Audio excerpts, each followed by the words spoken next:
Okay, good morning. Thank you for the introduction. And we are delighted to be here to join you today to talk about growing up great.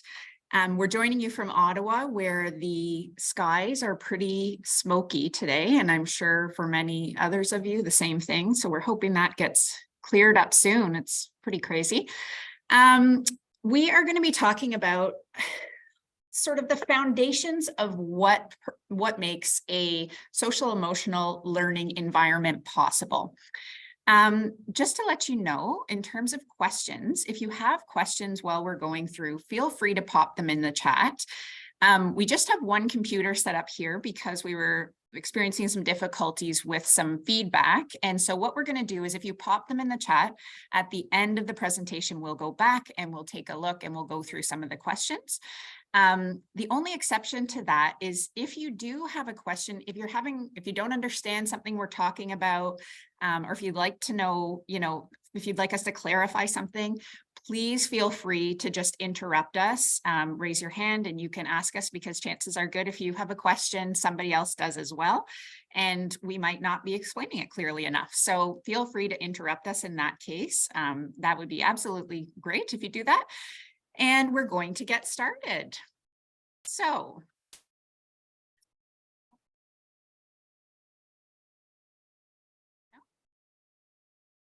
right. So these are our topics of discussion for today. We're going to be talking about the impact of relationships and attachment on child development.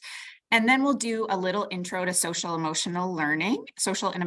And I know that for many of you, that might be a review, and that's okay, but we wanted to make sure to include that just in case people weren't familiar with that term. And then we're going to be talking about creating mentally healthy learning spaces. And we will talk about social and emotional learning in out-of-school settings. So what does the research say specifically for out-of-school settings, like after-school care, day camps, and those sorts of things? And then we have some resources to share with you as well. All right, so just to start out, children flourish and reach their full potential in the context of strong and supportive relationships. Everything we do at our board in developmental work, whether it's, Amanda does work in social work and mental health work, I do work in psychology, everything we do, the foundation of that is strong relationships. And so today we're really going to be emphasizing that before any social and emotional learning can take place in a learning space, we need to make sure that we are putting the conditions in place so that strong relationships can develop. And just to say, in terms of some of the literature on relationships, there was a study done not that long ago, and it was a Harvard study of adult development. And what they did was they followed more than 700 men for years and years, from adolescence until they were over 75 years old. And what they were looking at is what leads to a happy and fulfilling life, and what factors lead to health and happiness. And what the findings revealed was that the biggest predictor of how healthy and happy someone would be was the strength of the relationships in their lives. So you cannot overestimate the amount of influence that strong relationships will have in an individual's life, whether that's a child or an adult. So at the Ottawa Catholic School Board, where we do a lot of our work, we have lots of different initiatives, of course, going on, different approaches all the time, and new pedagogies and different things coming in. But we use this image to just sort of highlight the fact that everything that we do, especially when it comes to mental health and well-being, falls under the umbrella of a relational approach. So, whether we're talking about social emotional learning or some of these other practices that we're engaged in, trauma-informed practices, identity-affirming practices, these are all falling under relational approaches. So they're rooted in building strong and supportive relationships. Okay, and this is just another slide to sort of highlight how that works. So, our mental health lead is responsible for developing a mental health and well-being plan and mental health promotion. Part of that is certainly incorporating social and emotional learning into schools and into classrooms. But when we're talking about well-being, when we're talking about having a trauma-informed lens, mental health promotion, social emotional learning, these different approaches all have certain things in common. So as I've mentioned, the first and the primary thing that they have in common is that the fundamental ingredient sort of to all of those pieces is to having strong relationships and fostering strong relationships within the learning space. Also, they share in common that they want to build knowledge, skills, attitudes, and culturally and identity affirming practices. Okay, so the role of relationships in brain development. So our earliest relationships affect the development of the architecture, which sets the stage for all kinds of outcomes. So when we're talking about academic performance, sure, and that's something we're obviously focused on in our roles in schools, but it also contributes to mental health, to emotion regulation skills, relationship skills, all of those things. So we're going to go back and talk a little bit about early attachment and relationships to sort of explain how this all comes about. So I'm sure many of you have heard about attachment theory before. And, attachment theory it's been in the media a lot recently in recent years, I think. And, sometimes people use the term loosely, but I'm going to speak to what sort of the original attachment theory posits. So this quote here, a child's attachment to his or her primary caregiver speaks to more than just a relationship. It's a deep and enduring emotional bond which serves to guide the child as he navigates new relationships, new experiences, and new learnings. So when we're talking about attachment theory, we're not just talking about attachment in terms of, a relationship. That's a nice thing to have. So nurturing and stable relationships with caring adults are actually essential to healthy human development, beginning from birth. So babies are born with an innate drive to attach to their caregivers. And this makes sense, right? Because babies are pretty helpless when they're first born. So in order to get their needs met and to stay alive and to stay safe, they need to make sure that they have a caregiver there to protect them and to get those needs met. So children, as early on, little infants have to learn how to figure out how to keep their caregivers close. And that means both physically and emotionally close. And that's how they get their needs met and ultimately how they survive. So attachment really isn't something that's just nice to have. It's actually essential to having their needs met. So how do they do that? When you think about anyone who's ever been around a small infant, when you think about, being around kids, even in the first couple of months of their lives, they do little things to connect and to get the attention of their caregiver. So we call this serve and return. So they serve something up and we return. So an example of this that's probably the easiest example is if something is wrong for that infant may signal that something is wrong by crying or screaming or screeching.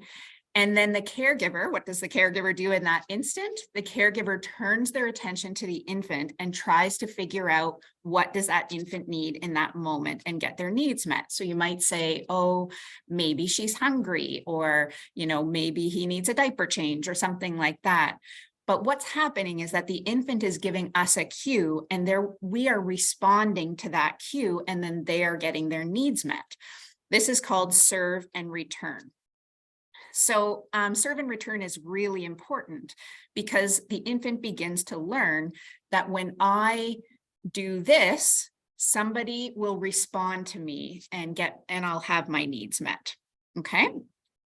So serve and return it's not necessarily something that happens in all situations for all children at all times. And we can all think of, for sure, examples in our own children's lives or children that we worked with, their lives where they may have signaled something and we may not have been able to respond in the moment.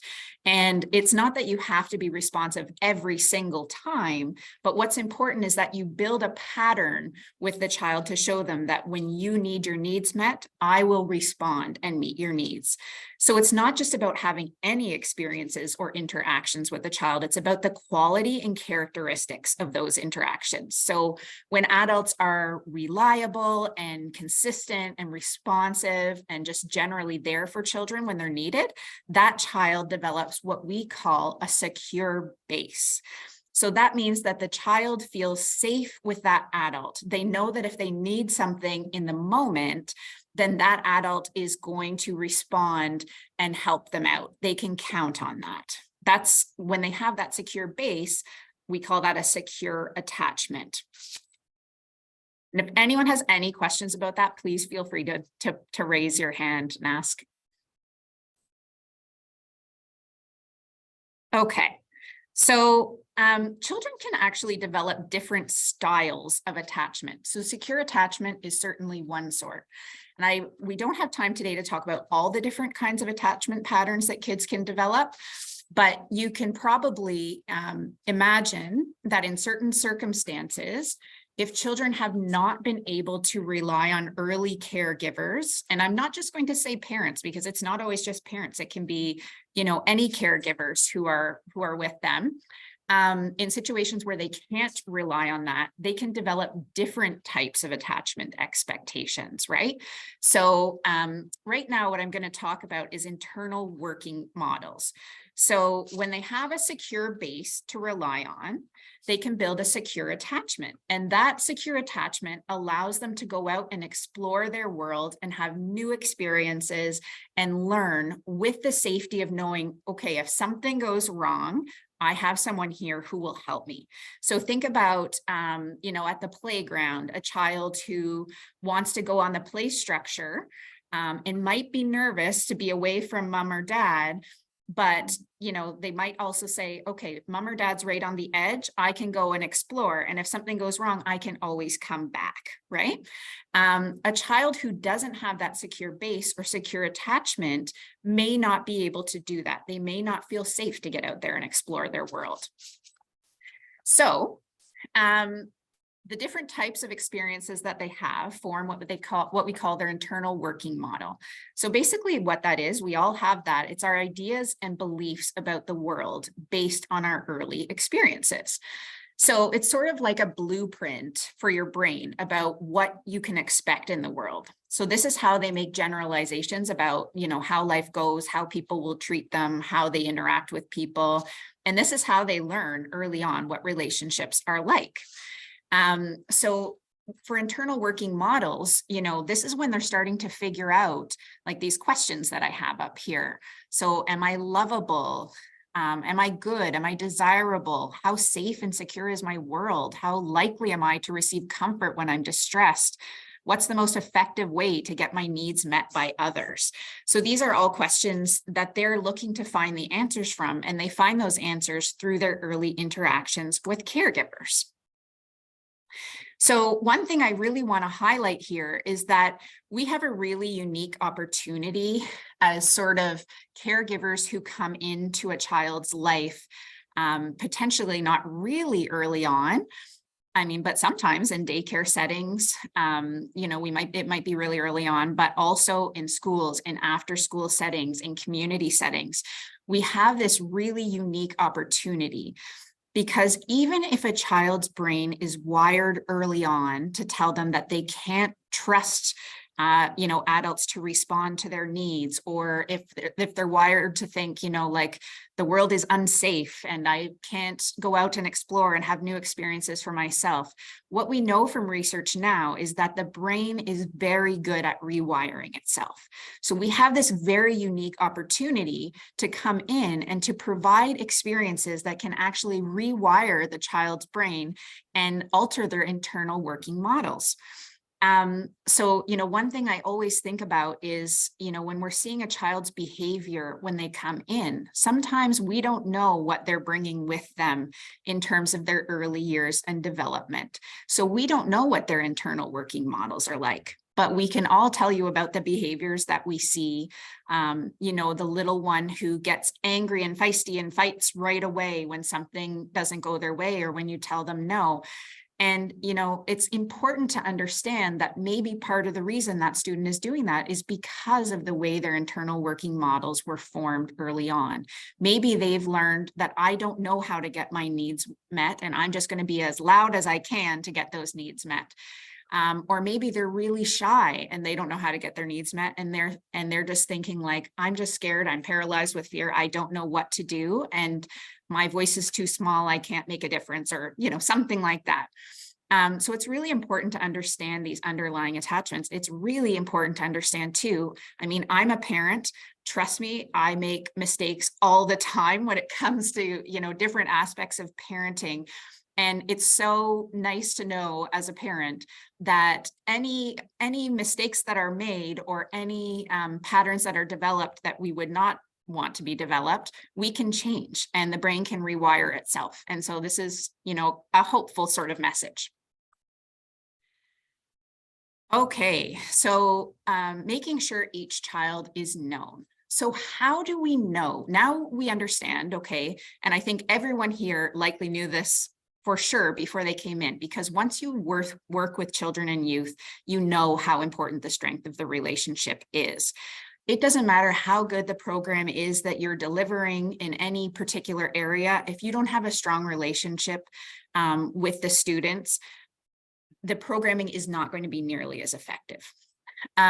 So how do we know that we're reaching students and we have a strong relationship? Because strong relationships aren't just about, as we know, having children like us or enjoy being around us.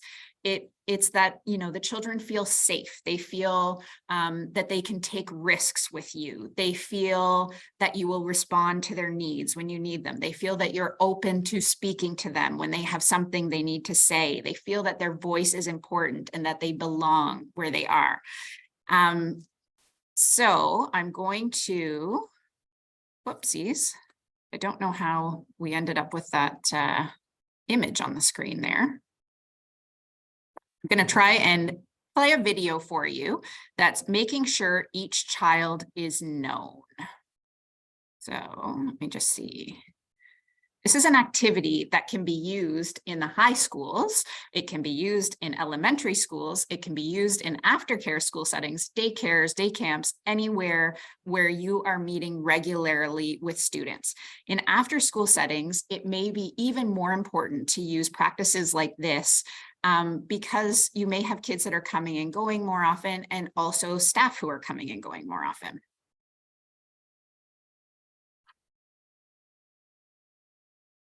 Okay, so just let this load.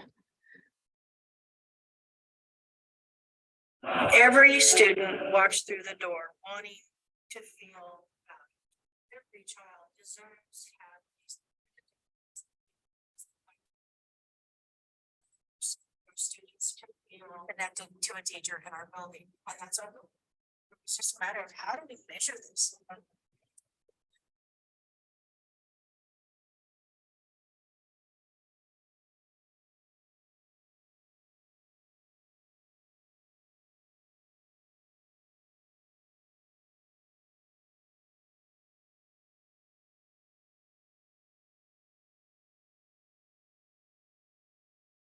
Sorry, you're not sharing your sound. Can you stop it and replay with sound?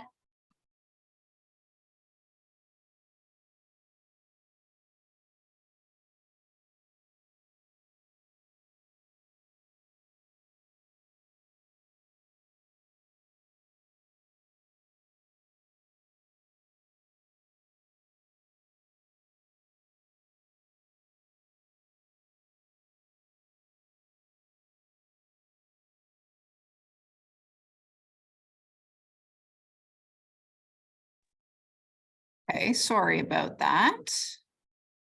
Tested this and I thought it worked well here. So just a second.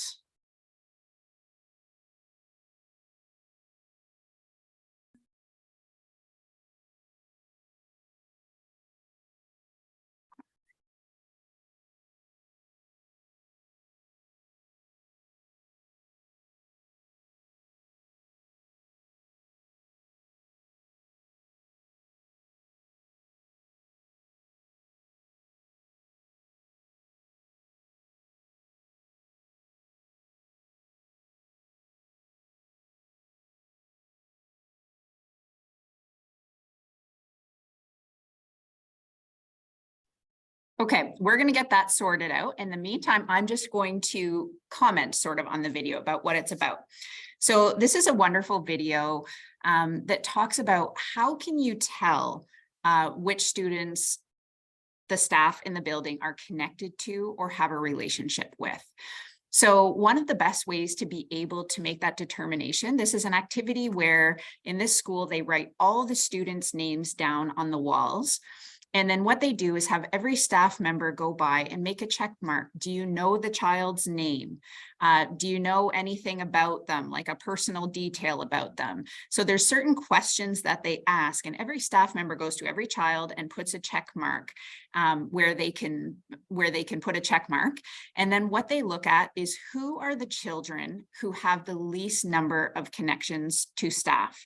And what they do is they prioritize making sure that someone is going to go in and intentionally make a connection with that child. So this has been a strategy actually that we use in our high schools, and it's been very powerful. And it can be used in any kind of learning space.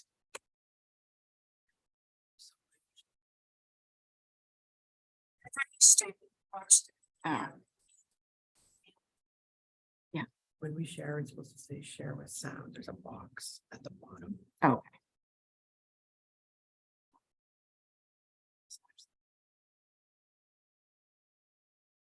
All right. So there we go. Okay, so understanding social and emotional learning. When it comes to social and emotional learning, I'm not sure if this is a new term for people or not. So I am going to do a little bit of a review, and then certainly if this is something that is not new to you, you know, you'll hear it again. But if it is something that is new to you, we hope to give you a clearer understanding. So social emotional learning is a term that really came about in the 1990s, and it came about in response to an idea that we needed a way for students to develop skills outside of, you know, academic skills that are going to prepare the student for life. So this is not a new idea. We've always focused on character strengths and other aspects of you know, functioning in learning spaces. But this is the first time it was really an intentional effort to do research about how do we promote skills like self-awareness, self-management, relationship skills, emotion regulation skills, all of these things that we know contribute so much to future success and to future happiness and fulfillment within an environment that is a traditional learning environment. And so now there are thousands of studies on social emotional learning, lots of them looking at programs that are implemented to all students in schools to teach these skills, and some of which are looking simply at approaches or practices that you can use to teach these skills. I'm going to try and share another video, and I'm going to get Amanda to help me with it.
I apologize for that. Do you think this is my first time doing this? It's absolutely not. But we, okay, here we go.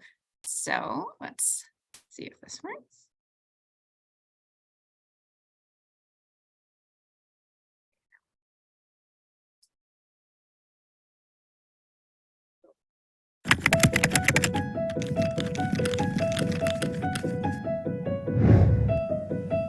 Think about the young people in your lives and all the different places where they're learning about themselves, how to relate to others, and work together on goals.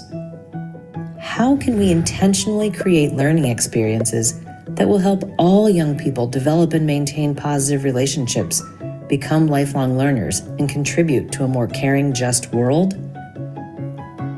Educators, researchers, community members, families, and the students themselves agree what we need is social and emotional learning, or SEL. SEL is the process through which young people and adults acquire and apply the knowledge, skills, and attitudes that help us to understand ourselves, connect with others, achieve our goals, and support our communities. We all need opportunities to learn and engage in environments where we feel safe, valued, and a sense of belonging. So how does SEL help schools, families, and communities work together so that all young people have these kinds of learning experiences and achieve success in education, careers, and life? CASTLE's framework identifies 5 areas of competence that together help us develop a healthy sense of who we are, manage stress, understand the views of others, and work together to create schools and communities where everyone can grow their strengths and interests. Self-awareness is about how we think about ourselves and who we are. It includes understanding our culture, our thoughts, feelings, and what we believe we're capable of, and understanding how these things can influence our behaviors and beliefs. Self-management is the ability to manage those emotions, thoughts, and actions in different situations so that we can achieve individual and collective goals. This includes coping with stress and anxiety, persevering through challenges, and taking action to create positive change. Social awareness is how we understand others, how we learn to take different perspectives and empathize even with people who are different from us. It also includes understanding how the broader norms and systems around us influence how we develop and create a sense of belonging.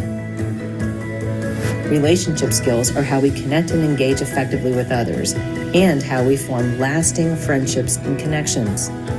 This includes communicating clearly, solving problems together, managing conflict and disagreements, and standing up for ourselves and the rights of others. Lastly, responsible decision-making is how we put it all together to make caring and constructive choices.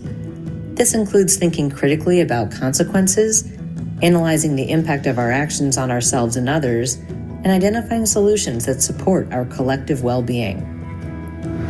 We continue to develop and practice SEL throughout our lives and can adapt and apply these competencies across different contexts and cultures.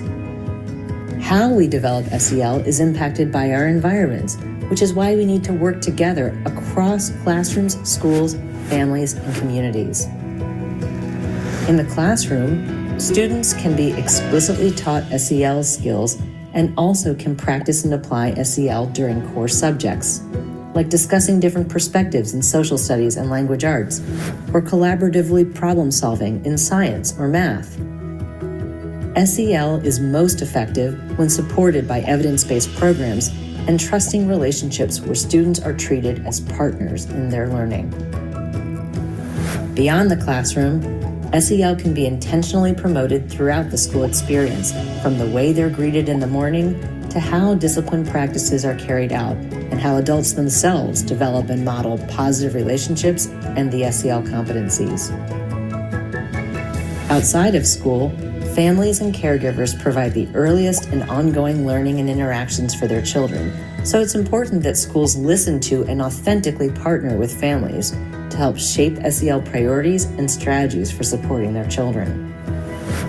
Similarly, when schools partner with community organizations to align their efforts, SEL opportunities can be strengthened and students benefit even more. With SEL, we can help create schools and learning spaces where all young people feel connected, inspired, engaged, and ready to contribute to the world around them.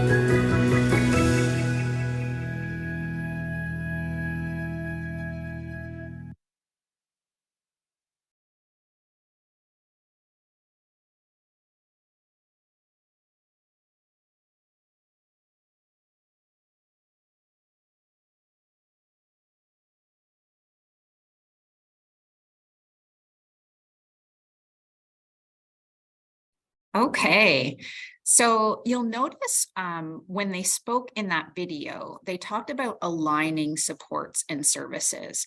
And I think this is a really important point. So there's a significant amount of literature now, not enough, but to show, still not enough, but it's coming, to show that really, although this started in schools, the efforts of the schools really need to be complemented and aligned with what's happening in terms of the community and what's happening in terms of the family. So the more aligned that we can all become together, the better the chances that we're going to make a higher impact in terms of teaching these social and emotional skills. This is just a quick slide to show you some of the gains that they have documented from research on the benefits of social and emotional learning. So this particular information is coming from a meta-analysis. And in case anyone needs a refresher about what that is, a meta-analysis is sort of like a study on all the studies that have been conducted on the topic. And so what they do is they draw larger conclusions about information when they put all of those studies together. And so what they found with this giant meta-analysis is that research is linking social emotional learning to a lot of gains. So everything from like increases in pro-social behavior and social emotional skills, which you might expect, to also increases in standardized test achievement, which is really interesting. And then again, overall, just decrease risk of failure and fewer conduct problems and less emotional distress for students as well. Very convincing. Okay, so how do we promote social and emotional learning skills in our learning spaces? So today we're going to talk about two different ways to approach making sure that students are developing these skills or children are developing these skills. And the way that we're going to do that, so it's two-pronged. The first one, probably the most important. So skill instruction is what everyone thinks about. And when I go into schools, what I hear a lot from educators is, can you give me resources on how to teach the skills? My students need to learn emotion regulation. They need to learn how to calm themselves down. They need to learn relationship skills. And that's great. That's certainly part of the process. It's necessary, but it's not sufficient on its own. So really, the foundational piece that we need to attend to is creating a healthy classroom climate or a healthy learning space climate. And so what does that mean? It means emotionally and relationally safe learning spaces. So we want to make sure that the programming is going to have the highest impact, and that's only going to happen if students have a safe space to be able to practice those skills. If they have caring adults who are going to be able to intervene in supportive and responsive ways, are going to be able to respond to get their needs met. So what we're going to talk about now is how do we do that? And Amanda's going to join us now to talk about creating a healthy learning space.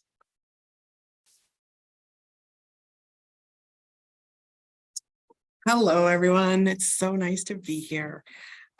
So we're going to talk about creating a learning environment. And I may talk about a classroom. I may talk about a space. I just want you to remember to take that language. And if I say classroom too much, because that's my familiarity too, please just reframe that for what suits you. And that would just be really helpful and probably easy. Okay, so there's lots of different ways. There's lots of different ways, and depending on who we are, the students who we're serving. I know in schools, we often see students regularly, and I understand that in communities, depending on the setting, it might not be consistent. It might not be regular. And so you're just mindful of who are you serving? Who are you working with? What are your goals? And bottom line, back to everything Erin said, we always just want to make sure everyone feels that they belong. So as an educator, as an adult, as a community member, as a parent, what are we doing in our environments, in our homes, in our learning spaces to make a difference and to create the support that the children need? And again, it varies, we know. And also, let's just also call a spade. It varies from day to day. It might vary from morning to afternoon. And that's where that relationship piece and knowing who we're working with really matter, and knowing the children and youth that are around us. we want to make sure the students know, or the children and youth know, that someone cares about them. We want to make sure that we do this through inclusion. We want to make sure they feel welcome through belonging. And all of this is that foundation that sets us up and them up to learn and to be in the right space to engage and to gain these skills. At the school board, we talk about a tiered system, and I'm not going to get into it except to say that tier 1 is the good for all students. That's what I'm going to talk about right now, is to understand what welcoming means, what including means, understanding, promoting, and then partnering and partnerships. And I think this is the most fun. Personally, I love being able to, this is where we do whole class. This is where we work with all staff. This is good for all. And so I think just being really mindful that it's the foundation. I think again, back to what Erin said, it's just so important for anyone to thrive and be their best self. So when we talk about welcoming, we're talking about having the space be inclusive, having it being accepting, having it being safe, students feeling a strong sense of belonging. Is there diversity and culturally affirming practices happening, or visuals in your space, right? That sometimes we can be shy, or there might be a lot going on in a room, and we just want to make sure that someone can walk into a room and feel like they belong. Saying hello is a beautiful thing, knowing people by name, but even for those people who are starting out, being able to look around a room is really, really important to know that they belong and are welcome. We are talking a lot in the school board about, because safe is a beautiful word, but we're kind of expanding it now onto the word brave. So it's one thing to walk into a space and feel safe. It's another thing to feel brave enough to be your authentic self. And I love that language, and it's not included in the wording here, but I think that brave space is like that next level. And I actually was part of a student-led project recently, or presentation rather, and they were saying, like, a student said, what is a brave, we were asked what was a brave space, and a student said, a brave space is where we can authentically be ourselves. All humans is in a room where they can, and I just love that. I thought that was a well-stated statement. So, okay. So I guess my questions are, what are the expectations for your space is what I'd want you to be thinking about, whether you're at home, whether you're in the community. Have they been explicitly taught? I think we sometimes take for granted, and I always think about a stove. I don't know why I always think of a burner on a stove. We often will say, oh, don't touch, stop. But what are we telling them to do? How are we teaching them that we need to get an oven mitt, maybe if we're getting close to the stove, or to stand far back? Like, are we explicitly teaching? I think sometimes as adults, we can forget and maybe assume or hope, or maybe we've said it once before, but maybe they don't remember. Explicit teaching is really, really important. So the how to welcome, these are just some examples. I wish we had a lot of time to interact and to get to know kind of all the things you're all doing, but here's just a few that we've listed. At times, I'm starting at the bottom, at times it might be appropriate to change the lighting, to allow for music and encourage movement. There's a teacher in one of the classes I walked into recently, and so it's coming in from recess, it's during all transitions to my knowledge, but certainly it was at the very beginning of the day.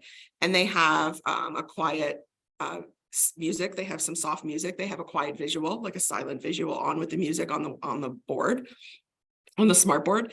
And then you also can read quietly. And I love that example. But I think what I really love is to actually, again, that explicit piece, to walk over to the child or youth and say, hey, what's helping you calm with this transition right now? Is it the music today? Maybe it's the visual. Maybe you're not into reading and our head is full, and maybe it's just really, really busy and up in there. And so, just looking at a visual and just really calmly having that help to kind of center and get ready for the day and what's next in the lesson ahead.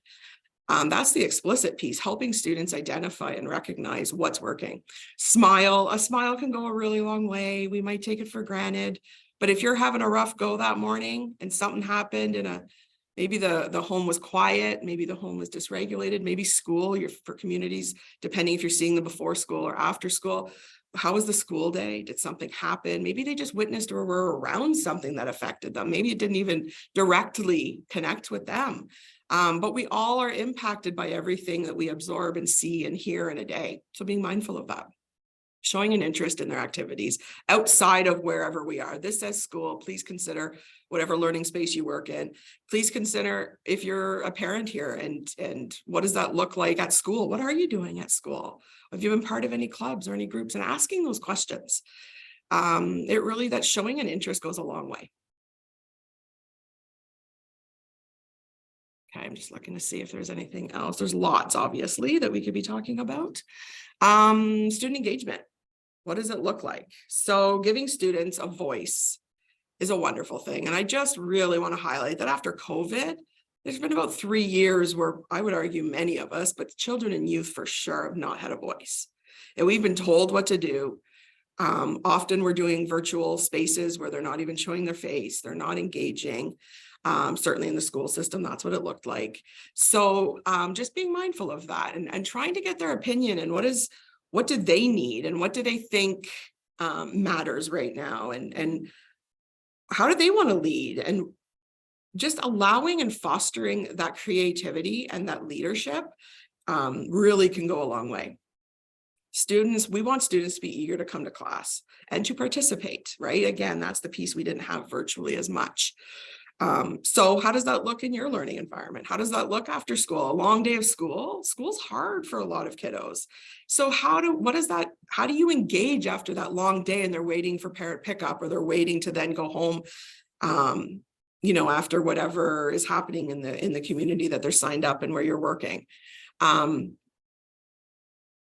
lived with experiences are included in efforts to reduce stigma and promote positive mental health. Just trying to see, students take an interest in mental health awareness and lead campaigns that promote to kindness and to inclusion. This one, children and youth what they initiate, they can create and come up within your program setting. Like, are there opportunities? Like, again, not knowing exactly where everyone's coming from, I just want that question to kind of sit with you. Are there ways that you can foster that? Sometimes there's not enough time, sometimes there's not enough staff, and I recognize all of the above. So, but what can you do within the circumstances? How do we include?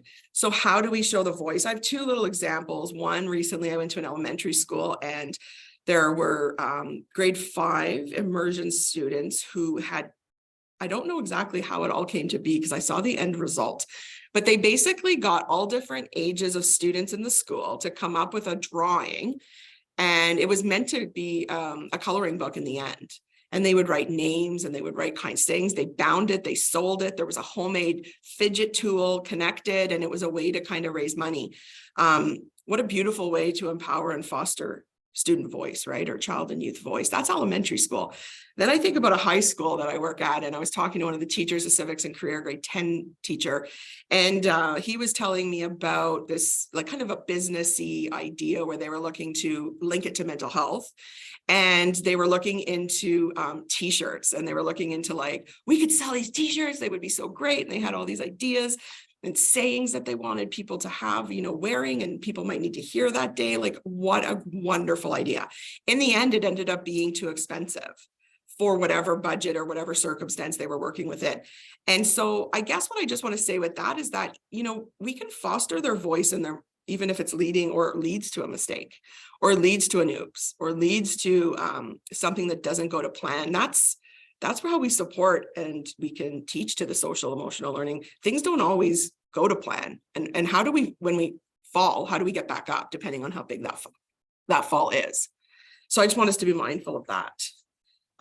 Remembering that sometimes the students, like, depending on where we're at in our life as well, in our experiences, but sometimes it's not comfortable for us what their ideas are. And I think we just want to remember to support their ideas, and then be ready to support, the fall if there is one. I think I spoke to most of the things on here. Okay. So understanding. So what does that look like? It's educators having mental health literacy and being comfortable working with and knowledge of strategies for mental health promotion at school. One of the biggest challenges or barriers that I hear from youth, and I'll say mostly youth in this situation and not as much elementary. I'm not sure I've had these conversations yet with elementary students, to be honest. But they're saying like adults don't know what to do, or I don't know where to go to get this help, or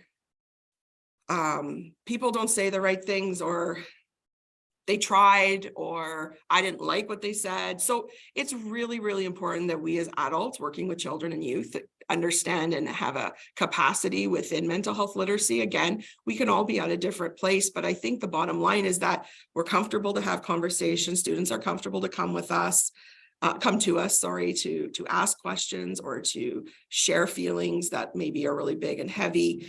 And so we just want to make sure that we're kind of keeping up. And I think if we're not, I think we own it. I think we say, listen, like, I'm not sure. There's so much value in that they came to you. And so how can we help support them or find the help that they need if we aren't able or don't know? And I think that's, there's definitely power in stating what we don't know, and benefits to creating that relationship, right? For students and youth and elementary students to come to us.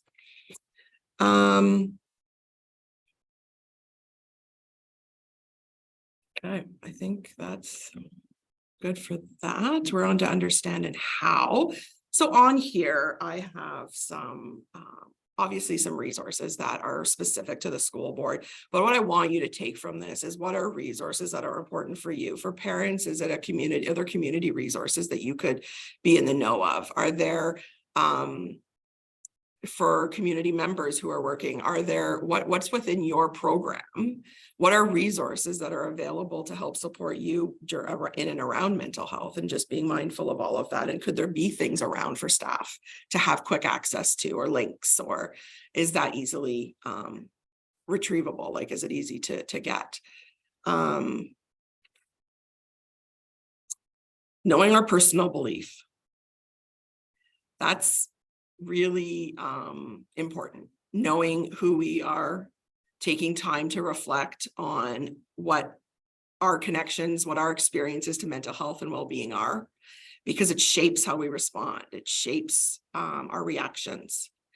It affects how, if we are someone who students come to a lot, this also needs to be really, we all need to be as adults really mindful that how are we then going to manage and our self-care if we are someone who a lot of the children and youth come to.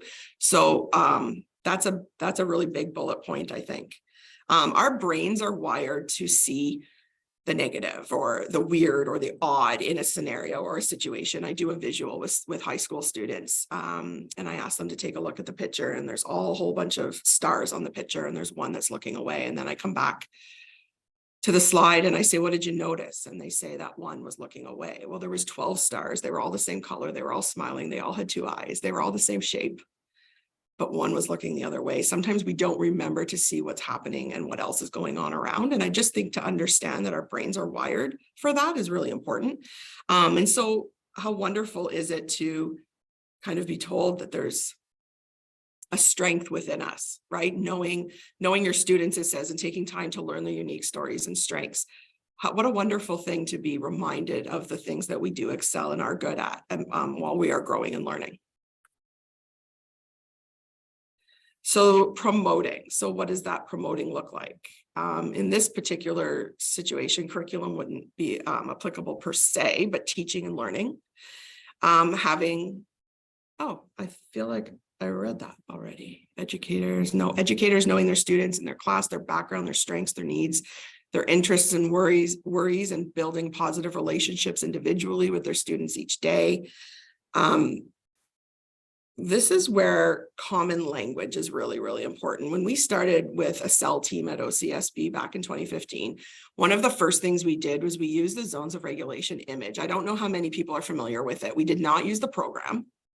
I do need to stay, but we used an image to help students come up with this common language. It helped students, staff, and then it actually went into homes. We were hearing parents in the community talking about, my kid's talking about the red zone, or my child's talking about feeling in the yellow or wanting to be in the green, or how do I get, this is how you get to the green, mom. So that was a really, really beautiful thing. I don't know if there's ways within your program that you're able to work with schools and or parents around common language, but that would be really helpful. And I strongly suggest that. Regular instruction as well would be the last thing I want to comment on here. It's really awkward or challenging for us to change our ways sometimes, certainly as adults. And I want everyone to know the message that it sends is an excellent way to model what we hope for children and youth. So explicitly teaching and having regular instruction around mental health, maybe accessing where they can get supports and that sort of thing. And so what does that look like? That looks like more explicit teaching, more explicit instruction. Help seeking has been challenging for youth. Students have reported through a School Mental Health Ontario 2021 survey for grades 7 to 12 students recently that they don't know where to get help. So I've started in one of, as I go around and talk to students, I ask, I'm currently doing this lesson in, or this presentation in grade 9. And I say to the students, do you know where to get help? And sometimes they do, and often they don't, which I will be honest with you, it takes me back a little bit. But what we're starting to do is, so my question to you is there access to resources? Do they have access to resources visually within your learning spaces, within your environments? At home, do they know? You know, we all know when we're stressed out, our brain goes offline, so to speak. And so we can't think of those things in the moment. And having visuals up and knowing maybe teachers or staff, depending on your role, again, it's so varied with everyone who's here, I think today anyway. But can it be in a signature if we're emailing students? Can it be what and where can those resources be? And not just putting it up, but drawing attention as well, right? Maybe reminding everyone every day, oh, like this visual here is for student or for youth who need blah, blah, blah. Maybe it's calming strategies for young kiddos. Like it's again, you know the student, you know the children and youth you work with best, you know your employer best, you know your community best, and the parents. I think it's really important to just be mindful of what is needed. Do they know how to access? Maybe it's running through and practicing, again, depending on our scenario and the environment. What does it look like? Oh, sorry. No, this is on partner. Okay, partnership. What does it look like? So we're looking at working with families. So we're in a school setting, obviously. And so being mindful of like working with the parents and working with communities, working with guardians, working with families when and where possible. When students are struggling in learning or when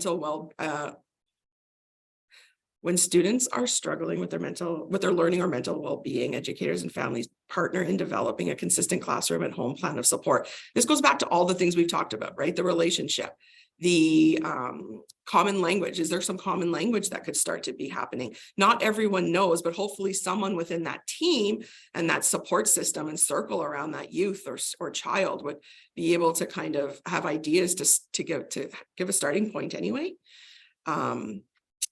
Working together is a must. And we have to remember that we need to not only support to the support, like give support to the support, but we also need to from and through. And lastly, how does it look? So it looks like recognizing that parents and families know their child best, and guardians.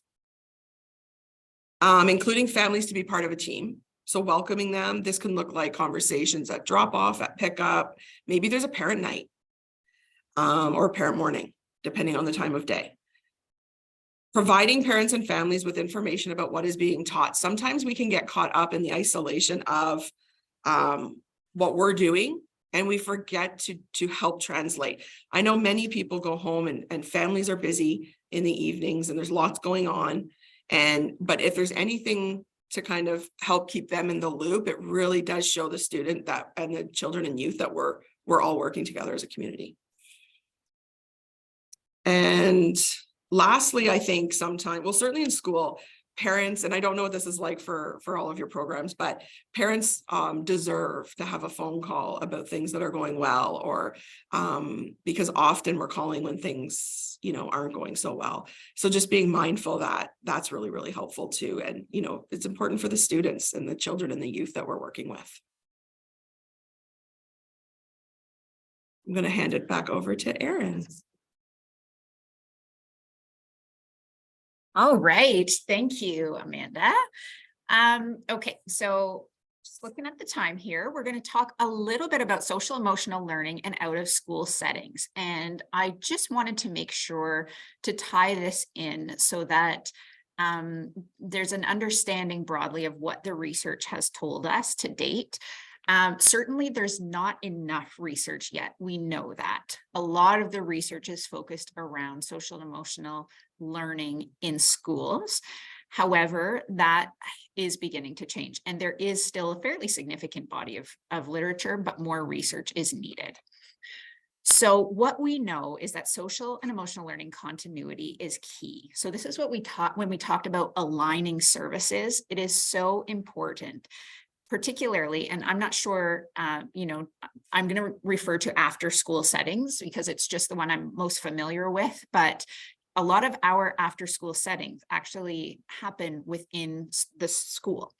And so we've really made an effort to try and improve communication between the school and the after school setting, so that if there's an initiative in the school, so each of our schools have, goals for their year. If there is a goal around social and emotional learning, could we align with the after school program so that the after school program also shares a goal or is able to contribute to what they think that the community and the school community and the children there might need? We know that all the social emotional learning programming is going to be much more effective if services are aligned, if parents are involved, community agencies are involved. We know that after school programs provided an opportunity to emphasize social emotional learning skills that schools cannot provide. So many students struggle in schools because of difficulties with academics. And for a lot of students, it's actually something that can make them feel very frustrated, alone, like they don't belong when they have difficulties with learning. The after school setting is really unique in that you get all the trusting relationships, the safe and supportive environment, and it's all within an environment sort of fun, play, and learning together.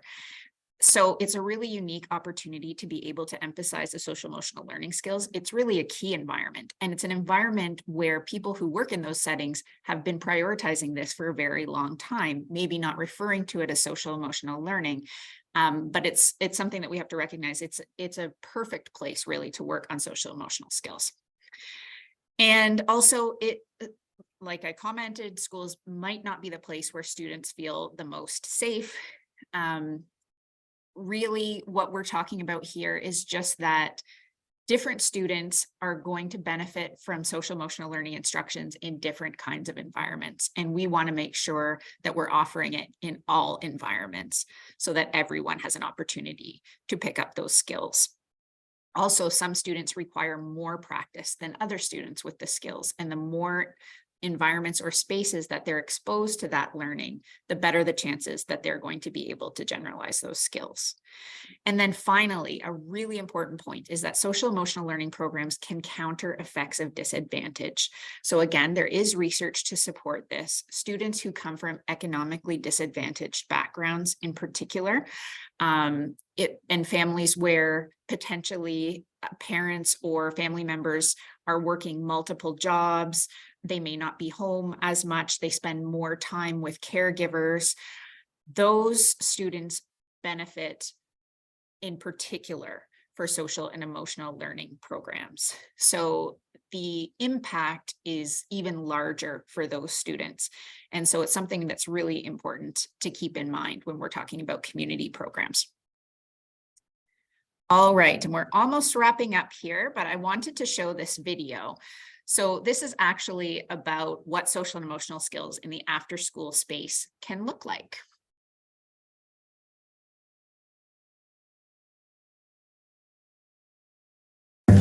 There's a very substantial body of research that shows that when you develop executive function, self-regulation, and focus, academic outcomes improve tremendously. It's a brilliant stroke to use the after-school time to do creative and interesting things and learn social and emotional skills, which they can carry back into the school.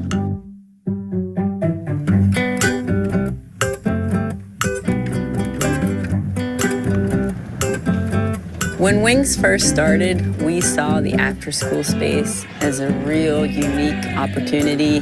They have 3 hours a day of just enjoying, engaging, having fun. And we thought that that was the perfect place to bring in social and emotional learning.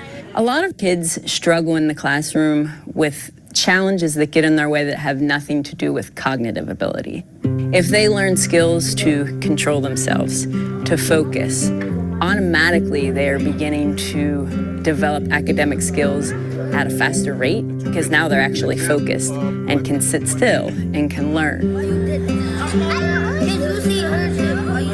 We have learning objectives that we weave into every week of the program. This week's SE lesson is R&R, which is to reset and relax. You reset, identify the problem or what's making you upset or what's making you emotionally hijacked, and then you calm yourself down. We did a play because we noticed that's something our kids, they always like to see us be silly and be fun. Gee, I cannot wait for school tomorrow. He forgot to set his alarm clock. He reset and relaxed because he was so happy about school, nothing could bring him down. Life throws some situations at us where you might be feeling 3 or 4 things at one time, but you don't know how to express it because no one has ever taught you.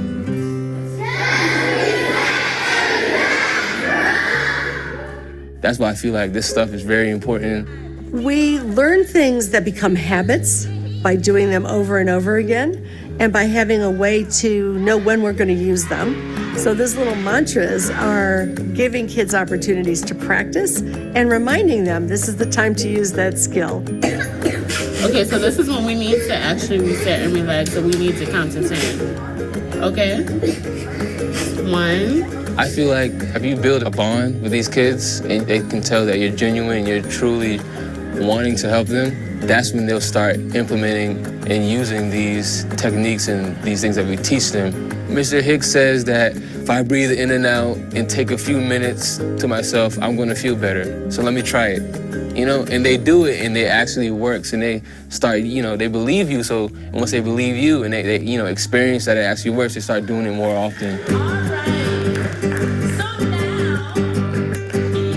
In 2011, we launched a full randomized control trial, and we had some statistically significant results around the social and emotional skill development, executive function, and positive results around behavior in the classroom. And I see a kid get upset, and I'm like, oh, snap.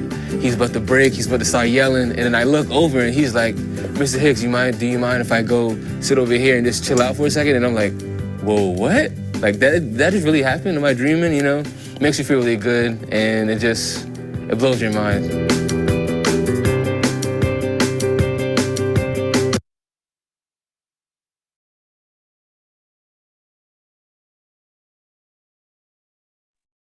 Okay, I love that video. Those people are awesome.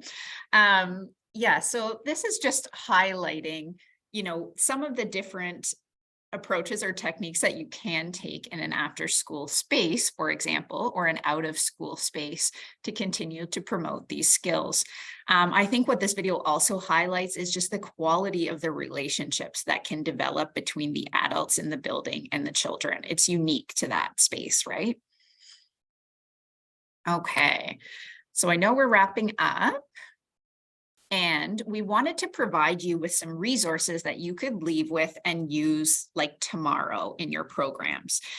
This one is from School Mental Health Ontario. It does have school in the title, but trust me when I say I have used these resources a lot. They are great for any learning space. And they're also for all ages, which is really helpful because I find that a lot of times there's like an inordinate amount of resources for young kids and not as much for older youth. So I provided the QR code that you can go to, and this is called Everyday Mental Health Classroom Resource. So you can also just Google that. And what they have in there is they have different categories for all of the sort of castle areas that we talked about before, the self-awareness, social awareness, interpersonal skills, like relationship skills, conflict resolution. So you can go in and you can pick the topic that you want to work on with your group, because it's important that you assess the needs within your own community. It's not going to be the same. We've tried that in schools to sort of highlight particular skills and deliver those skills to everyone. And what we've really found, that's not surprising, is that your community is your community. And we want to be responsive to the needs that you have within your learning space, right? So you can go in, you can choose different kinds of activities for different topics and for different age ranges, and it will give you ready to go resources that you can use tomorrow. Really, really great resource to use. And then also just wanted to provide some resources in case anyone's looking for some summer reading, perhaps. One of these resources we have here is called The Third Path. And if you are ever looking for future speakers at one of these conferences, Dr. David Tranter would be a wonderful person to invite. He is one of the co-creators of The Third Path, which is a relationship-based approach to education and well-being. And what it is really, it could be used in any learning space for sure. So what this sort of approach, it's not a program, it's an approach. It's a way of interacting with people and promoting conditions for learning. And what we're really looking at here is making sure that relationships are the top priority in all of the work that we do. So with the Third Path approach, it has great ideas for how to set up your learning space, important considerations for getting students engaged. There's all kinds of material there. Recommend that. The second one I want to touch on is Mind Masters 2, also an Ontario resource. And these are activities for students from kindergarten to grade 6. And they're looking at, in particular, sort of relaxation skills and calming skills. And there are lessons in there that actually align with the Ontario curriculum and activities that you can do. It's better with younger students. Like I would even say kindergarten to grade 3, but it's a free resource online. The other ones are just books that are excellent to read for anyone who is working with children, knows children, has children, just highly recommend. And then our last slide is just some books that we recommend for students. So a big part of where a lot of people like to start with social emotional learning is developing an awareness of feelings and emotions in young children. And these are all books that we highly recommend for that. So just at the end, we just want to say, if you haven't watched the TED Talk from Rita Pearson, it's so worth your while. This is a quote from it. "Every child deserves a champion, an adult who will never give up on them, who understands the power of connection and insists that they become the best that they can possibly be." And we want to end this presentation just by saying thank you to everyone for being champions here for children who need it, and for the role that you play. It does not go unnoticed, and we appreciate you. So Amanda and Aaron, wow, what a presentation. Thank you so much. And it is all about relationships. It's the relationships to one another, the relationships that we have to learning, the relationships we have to our teachers, so thank you for helping, giving us all these resources to look at how to help children build these attachments in many different ways. And I'm really excited. I will watch that TED Talk. Thank you. And I love the videos that you picked to show us. That wonderful resources. So everyone, of course, we recorded this presentation and we're going to put it on our website, but we also will have the slide deck from Amanda and Aaron so that you'll be able to see specifically each slide And also I have the links to those videos. So thank you. And wow,